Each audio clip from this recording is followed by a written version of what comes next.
We are now going to visit with Frédéric Rouzaud to hear about his family's great champagne house that also originated in the 18th century. He will show us his bottling process and reserve wine cellar, and tell us about another outstanding Widow of Champagne, as well as his incredible and unique Cristal. In 1956, the Lord Mayor of London served Louis Roederer Champagne to communist dictator Nikita Khrushchev of Russia when he attended a dinner in the Manor House. You'll soon discover why this is so interesting and most appropriate.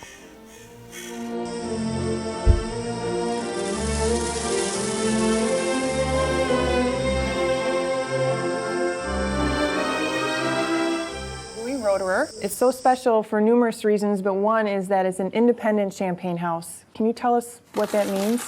It means it's a family company owned by the same family since 1776, when it was founded by Nicolas Schroeder, who he gives his company in 1832 to Louis Roederer, his nephew. So it has been, I'm the sixth generation now, and it has always been in the same family since it was founded, which is quite rare today in Champagne. It's unusual.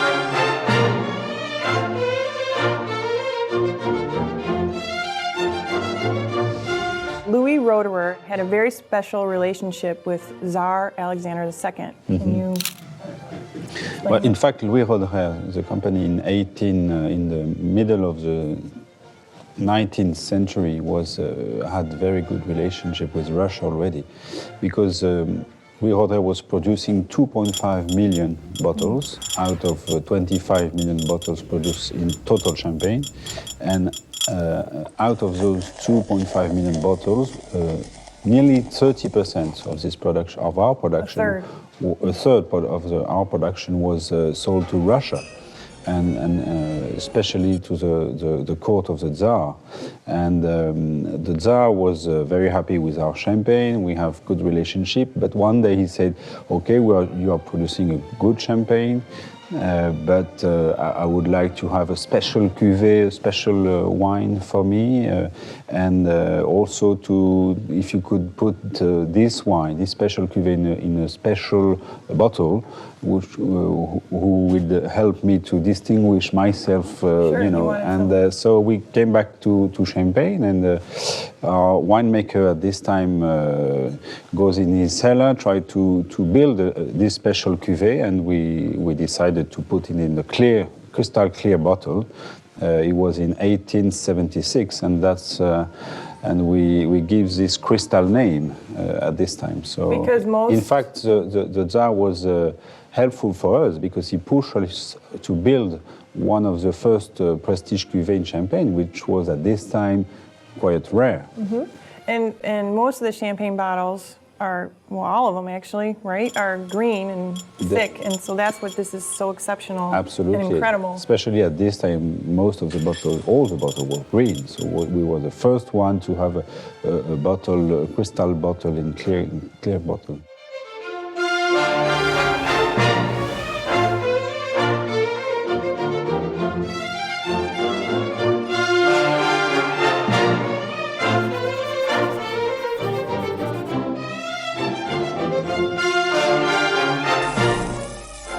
So of course, Cristal is only it's a vintage wine that is only produced from our own vineyards, 100%. So it's we can say Chateau Cristal, because it's totally produced by our vineyards, produced by our vineyards that have been bought by Louis Roederer in 1850. So it's the original terroir of Louis Roederer that goes into Cristal. Cristal is a blend, so we are producing, I would say, 2 years out of 3 of vintage in average. And the Cristal is a blend of 50%, generally 50%, 55% of Pinot Noir and 45% of Chardonnay. Because we like Pinot Noir in the company. And still, Pinot Noir is absolutely the great vine in Champagne, and where the structure is built, and the Chardonnay comes to just give some finesse, elegance, and the two of them gives this incredible balance that Cristal reflects.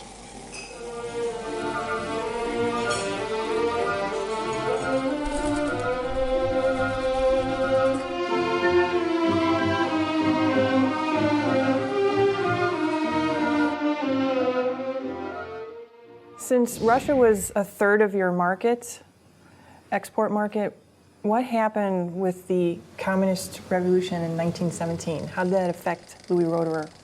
Oh, we lost 1/3 of our market in one day. So, we had to rebuild, of course, with the First World War arriving just after. And we had this was a difficult period for all Champagne, but for Louis Roederer also, because we had the Russian Revolution, then the World War I, and then the Prohibition period in the States, the 1928 or 29 crisis, worldwide crisis. So, in fact, when my great-grandmother Camille inherited the company in 1932, the company was nearly going in bankruptcy at this time. So it was not a gift from her husband. But you survived, and here you are all over the world today. Absolutely, yes.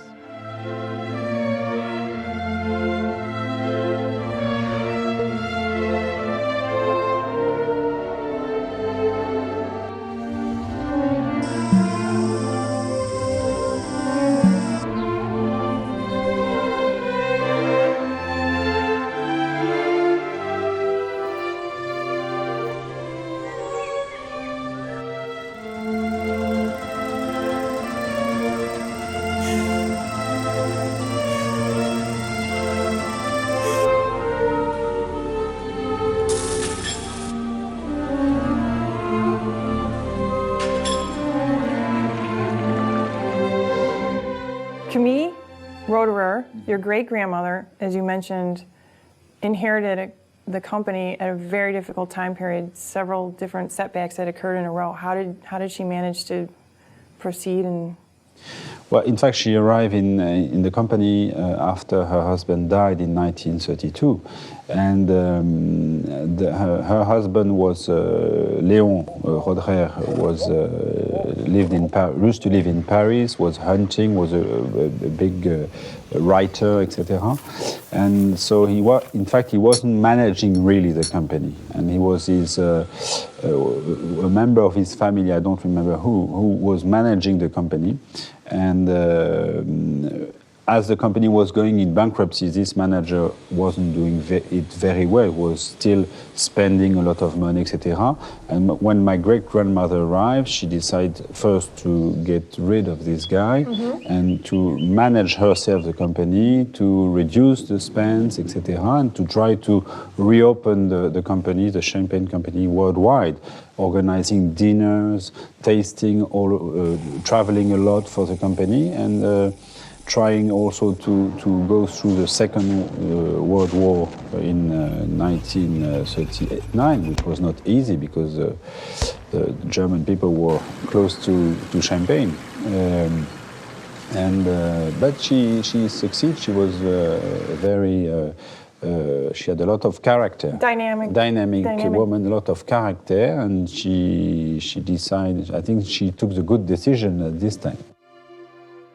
I would say that she didn't have any time to build a special cuvée on her name. I would say she's the only widow woman in Champagne that doesn't have any special cuvée for her name. Yet, I would say.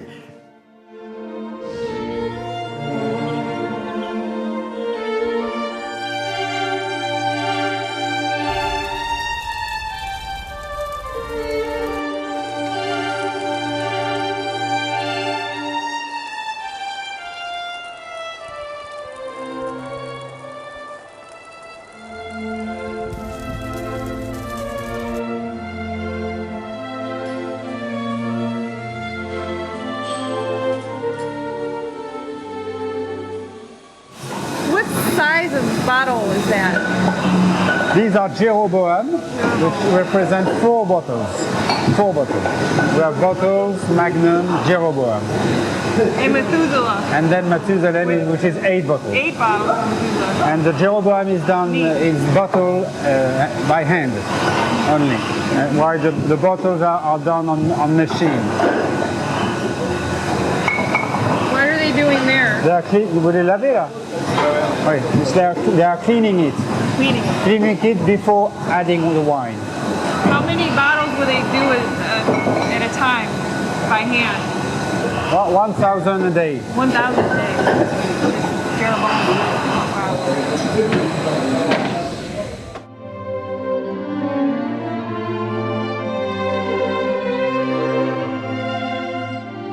This is we are going to in our reserve wine cellar. There is only one key, and I have it. Okay. So we can open it.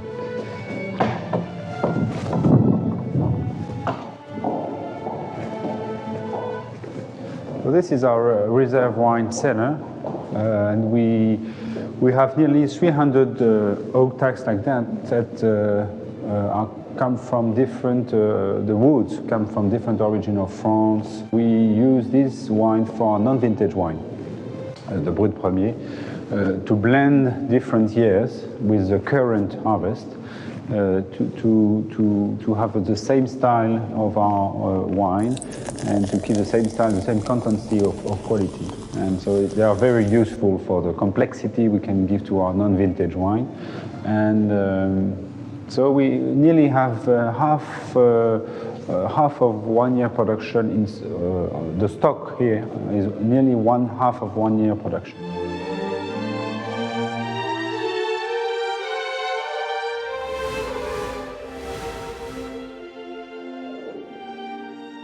How long does a barrel last like this? That's, I mean, when you have to replace in fact, we don't search like for the Bordeaux wine or the red wine. We don't search new oak. We search what we call the micro-oxygenation of our wine, but low oxygenation. So, in fact, those barrels can age between 30 and 40 years here.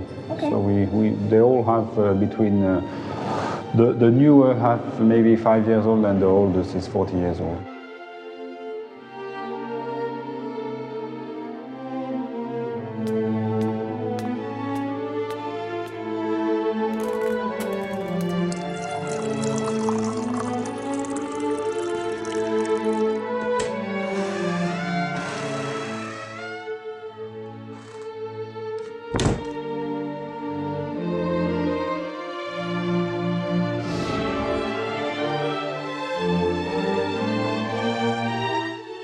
So here we are in the cellar where we are doing the remuage of Cristal by hand, because all Cristal is done by hand, this part of the process, the remuage.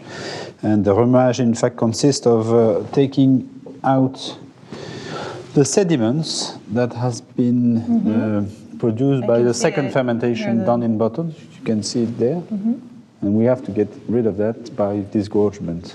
So there is a little sign in each bottle. On each bottle, you see there is a white sign here for the man who does the remuage, and he's doing that in 3 weeks by doing the remuage of each bottle 3 or 4 times.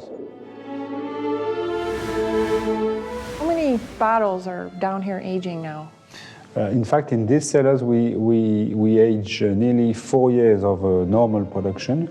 And our production, our sales represent nearly 3.5 million bottles, not of Cristal. Right, total production. So 4 years multiplied by 3.5 million, which is the average number of years we age the bottles, which is nearly 14 million bottles aged here all the time. Wow. So we have a stock of 14 million bottles.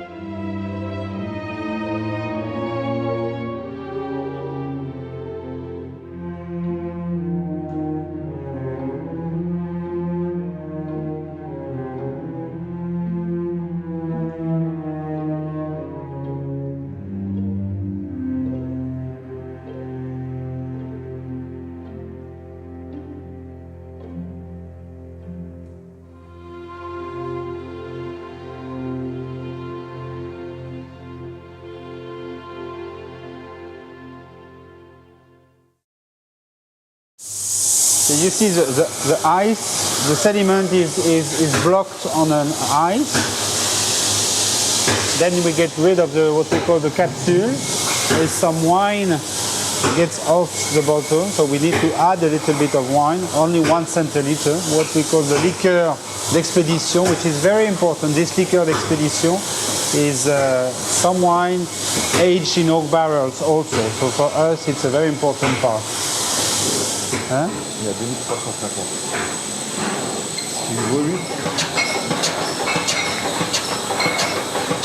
The wine that has been taken off the bottle here is put here to put the same level here. So here they have all the same level.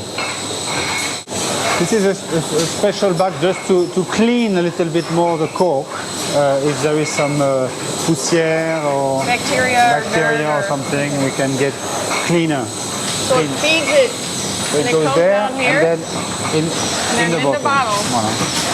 Voila. Voilà. Voila.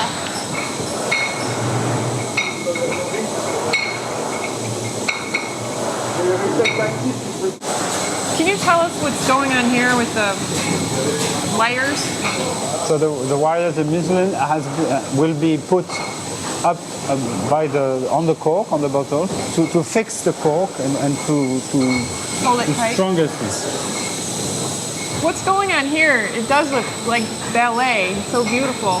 Yes, it's just the last operation of trying to blend a little bit the liqueur Shake it up. d'expédition with the wine. So it has to do a little ballet. And as you know there, the speed of this machine part is 2,100 bottles Per hour.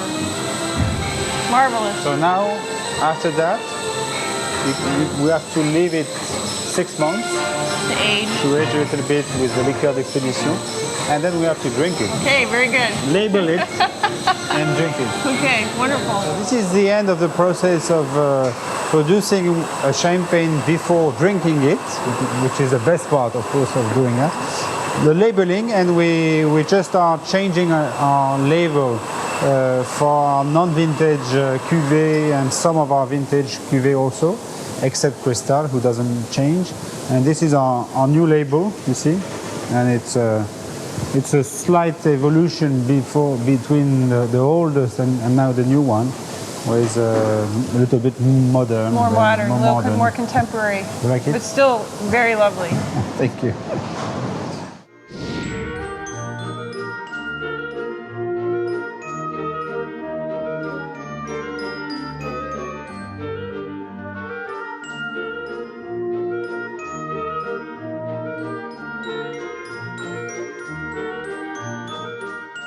This is Louis Roederer II, who succeeded to his father between 1870 and 1880. So for 10 years, he managed the company. He died quite young. He was, I don't remember exactly, maybe he was 40 years old. And he was in the company since 1840, so he has been in the company and helping his father, etc., the development of the company between 1840 and 1880. So this is the old plans of our vineyards, the original vineyard that has been bought by Louis Roederer, his father, in 1840, 1850, and we already had, he already bought 130 hectares at this time. So Verzenay, Verzy, the two big Grand Cru of La Montagne de Reims. And you can see all the list of the different pieces of land of vineyards we have. Le Ménil-sur-Roger, Ménil-sur-Roger, Côte des Blancs, Chardonnay. Chardonnay. All the pieces. Vertu. Vertu. Vertu. So this is a real original vineyard. Voilà.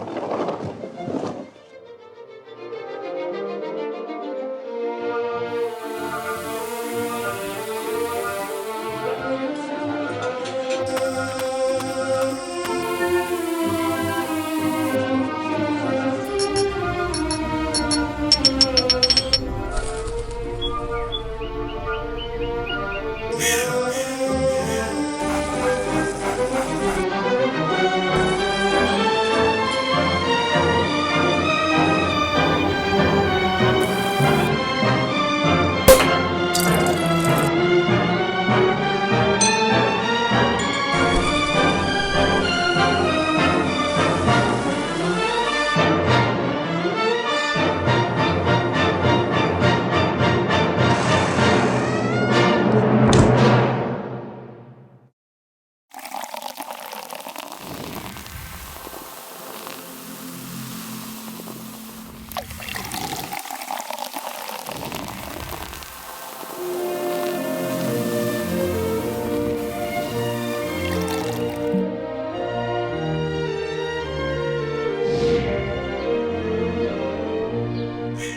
Christiane Cordier is a professional guide for Reims. She is an authority on the cathedral. We are going to meet her now and look inside this exquisite church and learn more about its importance to the history of France and the Champenois.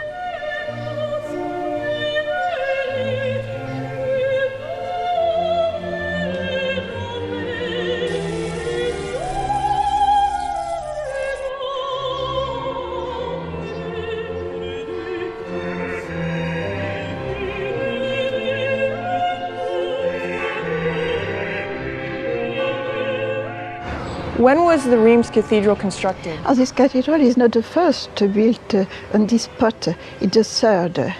And the first one is very important because it was built in 401. And in this first cathedral was baptized King Clovis. It was at Christmas Day, 496. How many kings were coronated here? Alors, in this cathedral were crowned 23 kings. The first coronations took place in 1223 and the last in 1825. The last coronation. You imagine here they were Louis the 14th, the 15th, the 16th, and the last coronation, Charles X.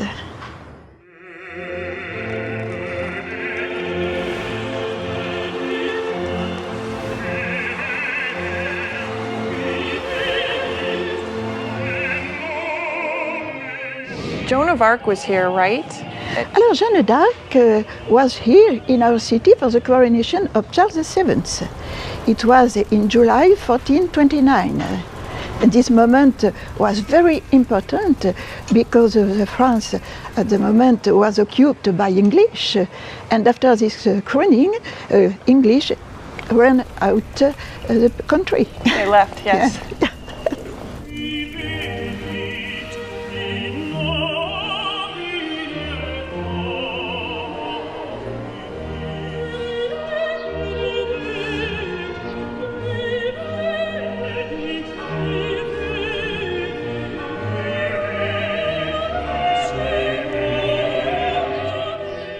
World War I devastated Reims and the cathedral.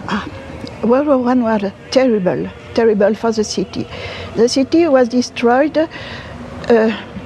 At the end of the war was a ruin field, and only 70 buildings were undamaged. And the cathedral was gravely damaged by a bombing in September 1914. The roof was completely destroyed by a fire and the framework, and after a lot of bombs fell on the cathedral. And at the end, the cathedral was completely damaged.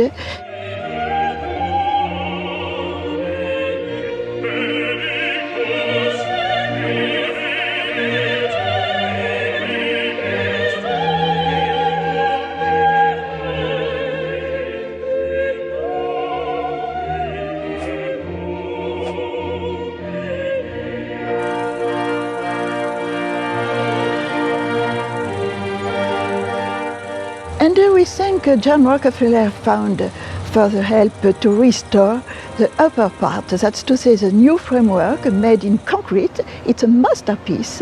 The new roof and the fleur-de-lis, they are at the top of the roof.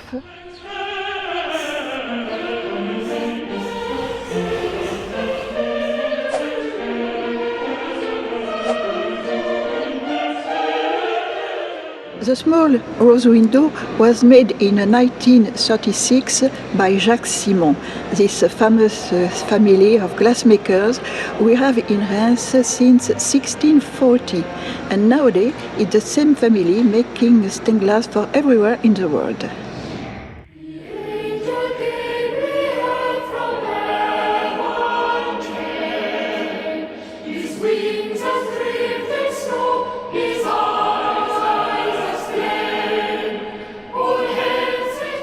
These triptych windows date from 1954 and were sponsored by the great houses of Champagne and the region's grape growers. These too were created by Jacques Simon. They depict the story of a bottle of champagne. On the left are the works done in the vineyard. In the center shows the moment of the picking done by hand. They are cutting Pinot Noir, Pinot Meunier, and Chardonnay grapes.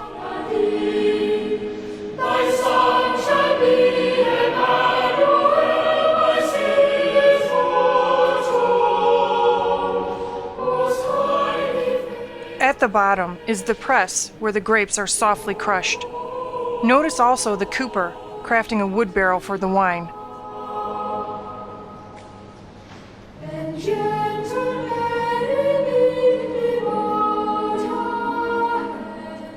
On the right is the monk Dom Perignon, known as the father of Champagne, who lived in the 17th and early 18th centuries.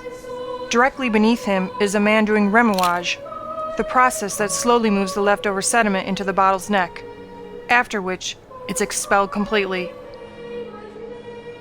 All around the windows are the names and snapshot views of different villages of the vineyards, Grand Cru and Premier Cru. Oh,